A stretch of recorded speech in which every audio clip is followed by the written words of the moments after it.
Picture it, 1992, you're at Cedar Point with your crush, but you're told you have to be escorted off the ride because you don't fit.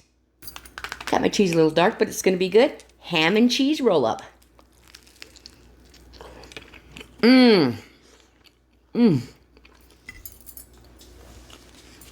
This is excellent. Summer, school just let out. Me and my now sister-in-law. She's with her boyfriend, and I'm with my crush. We go to Cedar Point, and I'm so excited. I'm going with my crush. Or, what? He said yes. We start riding rides.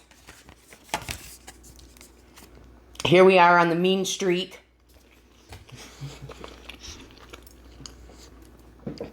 We went on a couple of the other Iron Dragon, other ones. We come around to the Blue Streak, and I'm like, oh yeah, I like the Blue Streak, let's do it.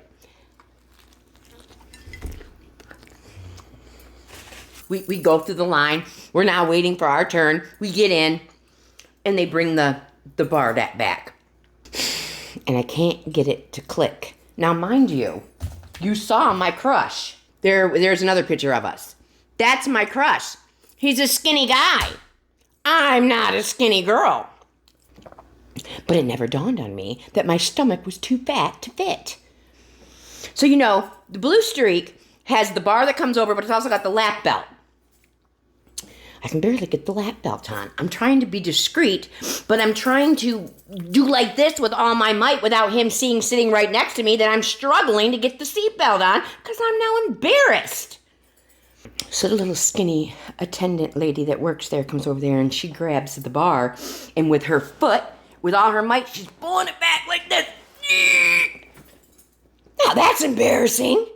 I mean, I'm looking at my crush, and he's looking at me, and I'm like, not again. Now she's got to call in reinforcements. So she hollers at her work buddy. You know, she's doing like this. Fudge, now we're making a scene.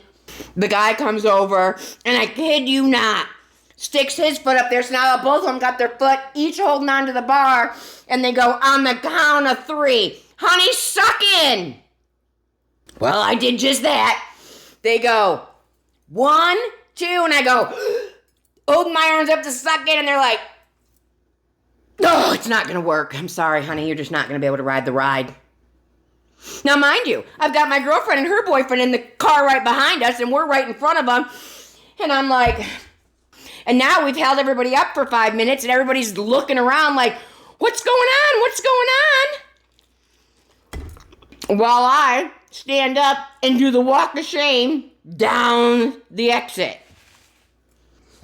Everybody went on to ride the ride, and he was very nice about it. And when I say he was very nice, we just chose not to talk about it, and I never saw him again after the whole Cedar Point debacle. And we rode home for the 4 hours in complete silence. So, if you want to go to Cedar Point with your crush, check weight limits before you go. It's not a bad idea. Bye, guys.